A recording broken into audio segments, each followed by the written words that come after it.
Hello everyone, welcome to SS Odia tutorial. आज आम classic बाद बा क्लासिसिज्म विषय रे आलोचना करबा। क्लासिक शब्दटी क्लासिक शब्दरू उत्पन्न।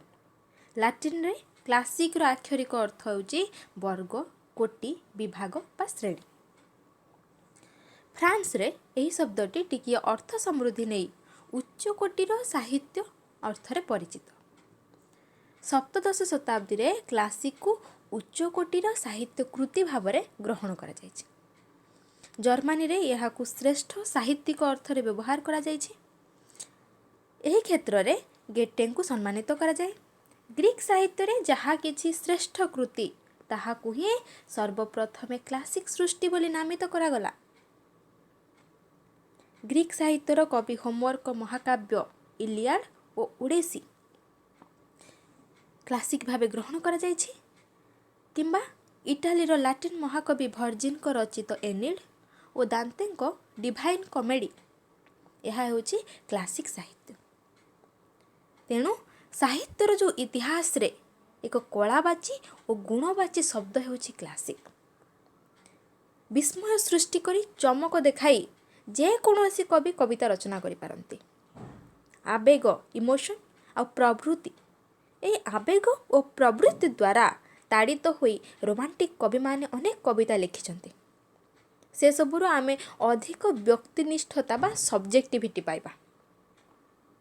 किंतु क्लासिक सृष्टि जहाँकि जीवनर शाश्वत दिगटी को कौन करथाय ना उद्घाटन करिबारे प्रयास रखे।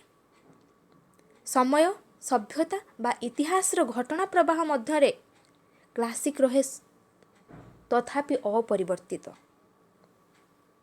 आम जो भारतीय साहित्य रे ग्रीक साहित्यर प्राय समसामयिक भावे दुईटी महाकाव्य बा क्लासिक सृष्टि होइछि। ताहा होछि कोन ना वाल्मीकि रामायण ख्रीष्टपूर्व 8म शताब्दी और व्यासदेवंकर महाभारत ख्रीष्टपूर्व 5म शताब्दी। ए होछि पृथ्वीर जे कोनोसी मापकाठी रे आमे जो देखिबा ताहले ए दुईटी सृष्टि जहाँकि क्लासिक सृष्टि भावे विवेचित हेबे। एथिरु कोन अनुमान करा जाउछि ना सृष्टिर विशालता भावनार जो चिरंतनता रही जहाँकि कह जाए इंटरनल थॉट कल्पनार विपुलता और मूल्यबोध प्रतिष्ठार जो गौरवपूर्ण आभिमुख्य को क्लासिक सृष्टिर अन्यतम आदर्श भाव में ग्रहण कर पारिबा। भारत वर्ष रे जेते विपद आसी तथापि ए दुईटी महाकाव्य जोपरि भाव में भारतीय संस्कृतिर मूलदुआ गढ़ी देइछि। भारतीय चिंता चेतनार जो मनोवृत्ति को संगठित करिछि ताहा कौनसी समय रे मध्य विभाज्य हेबार नुहे। एक विशाल बोधिद्रुम परि ए साहित्य समसामयिक परिवेशर उपादान रे परिपुष्ट होइथिले मध्य अनंत आकाश को तार शाखा प्रशाखा मध्य प्रसारित कर रखिछि। निज समय जो इतिहास और परिस्थितिर जो नाभि केन्द्र को भेद करी जुग जुग को यह महान शाश्वत वार्ता दे पारुथिबारु एवं ताहा भारतीय जनमानस को अश्रु और आवेग आकुलित करुथिबारु ए जो दुईटी महाकाव्य एपिक आको आमे क्लासिक साहित्य बोली कहबा को कोन बाना बाध्य हेबा।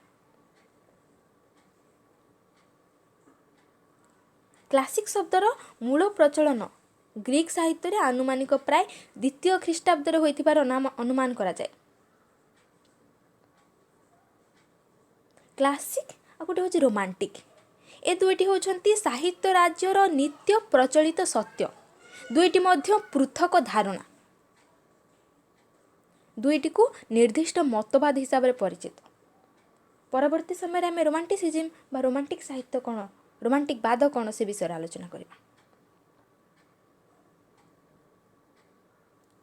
क्लासिक लेखक कहले क्लास रे पाठ्य होतिबा जो पुस्तकर लेखक बोली अनेक जेपरी भ्रमात्मक धारणा करि थांती ताहा सेपरि भाबरे न बुझाई प्रथमे अति अल्प शौखिनी लोकंकर लेखक बा जने अभिजात लेखक ही बुझाउथिला। बहु शताब्दी परे यार जो भ्रमात्मक अर्थ रहिछि क्लासिक शब्द प्रति प्रयोग मध्य करा जायथिला एवं एई अर्थ रे लोक माने कोन बुझिले ना जेउ लेखा बा लेखक कॉलेज बा अन्यान्य शिक्षानुष्ठान मानकर चिरंतन अध्ययन उपयुक्त ତାହା ହେଉଛି କ'ଣ ନା ସେହି ଲେଖା ବା ଲେଖକ ହିଁ କ୍ଲାସିକ୍।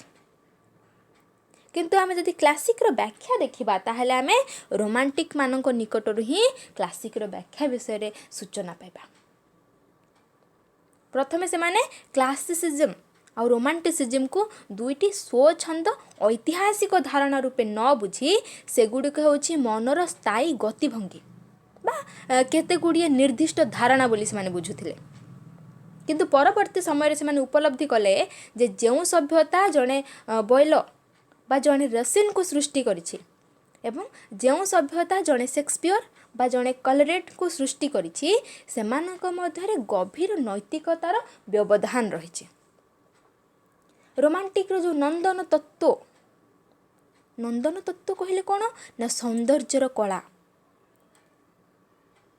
এই ସୌନ୍ଦର୍ଯ୍ୟର କଳା ଅତି ବଳିଷ୍ଠ ଭାବରେ ସର୍ବଦା ଘୋଷଣା କରେ ଯେ କଳା ବା କବିତା ଏକ ସ୍ୱାଧୀନ ସୃଷ୍ଟି ସଜୀବ ମୌଳିକ ଏକ ସ୍ୱାଚ୍ଛାଧୀନ ପ୍ରକ୍ରିୟା।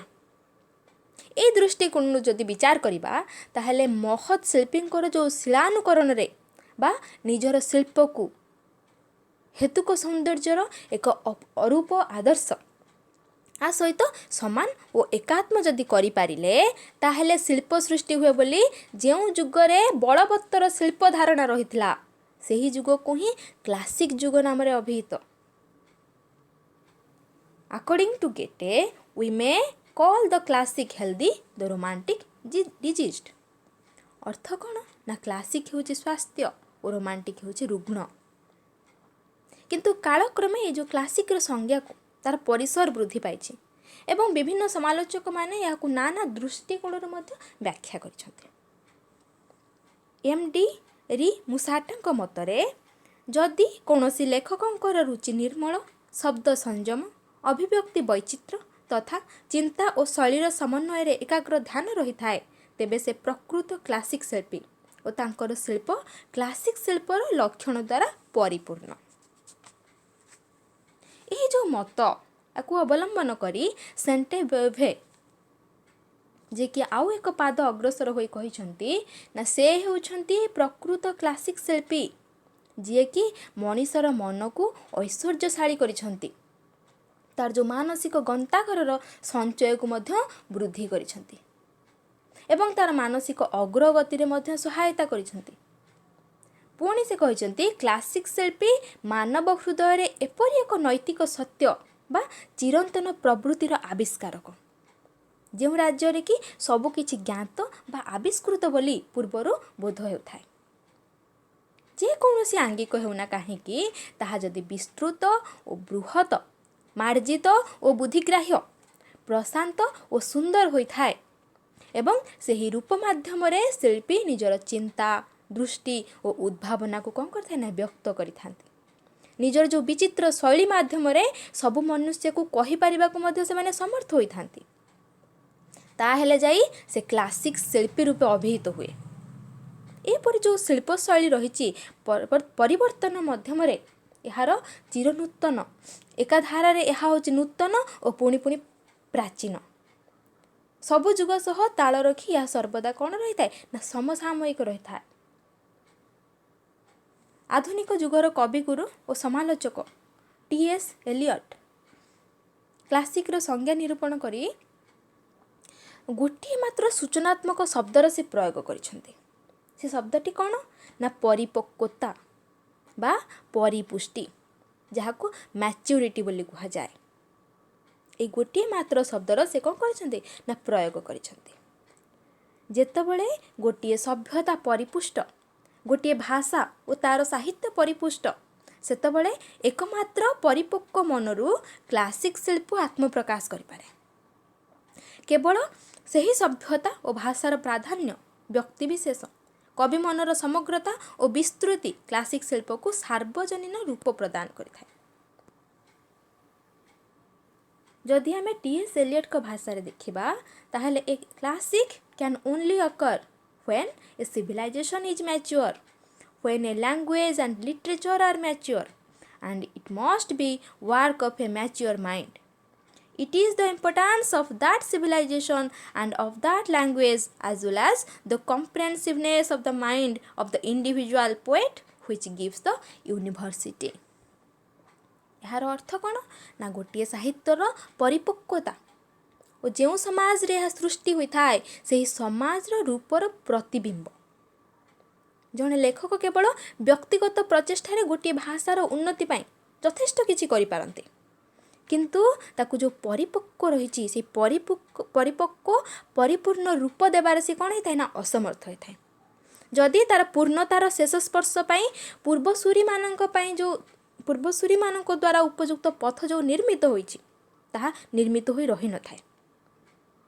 तेणु एक परिपुष्ट साहित्य पछरे निर्दिष्ट इतिहास रही, जो इतिहास की कौन करे ना केवल घटना मानकर क्रमसूची नुहे किंबा विभिन्न रकमर जो लेखा पांडुलिपिता से संग्रह मात्र नुहे। असज्ञान हेले मध्य निजर जो परिसर मध्यरे विकास संभावना को उपलब्ध करने पाई गोटे भाषार क्लासिक होची कौन ना श्रृंखलित प्रपत्ति। क्रोचेଙ୍କ मतरे क्लासिसिज्म भल पाए शांत आत्मा, विज्ञ परिकल्पना, वैशिष्ट्यपूर्ण सुस्पष्टकार, सुचिंतित, सुसमंजस्य, सुपरिस्फुट मूर्ति।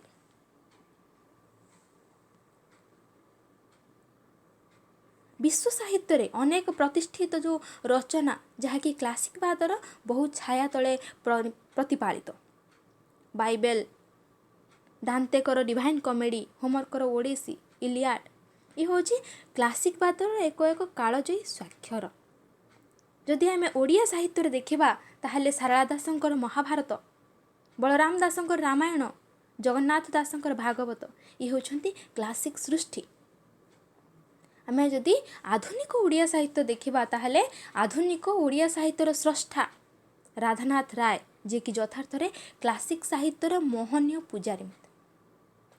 राधानाथकर महाजात्रा हूँ एक महाकाव्य जहाँकि क्लासिक वादर महान दीप्ति रे भास्वर। मधुसूदनकर ऋषि प्राणी देवावतरण, व्यासकवि फकीरमोहनकर छमाण आठगुंठ, कालिंदी चरण पाणिग्राहींकर माटीर मनीष, गोपीनाथ महांतीकर माटी मटाळ, सुरेंद्र महांतीकर नीलशैल, प्रतिभा रायकर जाज्ञसेनी ये हूँ बौद्धिक चेतना संबलित वैशिष्ट्यपूर्ण सुचिंतित सुसामंजस्य सुपरिस्फुट क्लासिक रचना।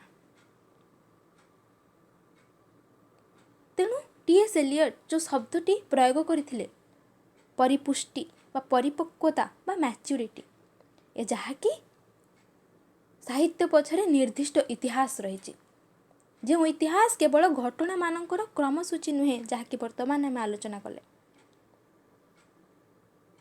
आपणार जो परिधि रही से परिधि मध्य विकास संभावना को उपलब्ध करने ओडिया भाषार यह हूँ श्रृंखलित प्रगति। ये थिला क्लासिक विषय आलोचना। जदि आपण मानक भिडियोटी भल लगी थाए ताहले लाइक करंतु, फ्रेंड मानक सह शेयर करंतु एवं आम चैनल टी को सब्सक्राइब करंतु, जहाँ फल कि प्रति भिडियोर नोटिफिकेशन आपण माने यथाशीघ्र पाई परिबे। Thank you.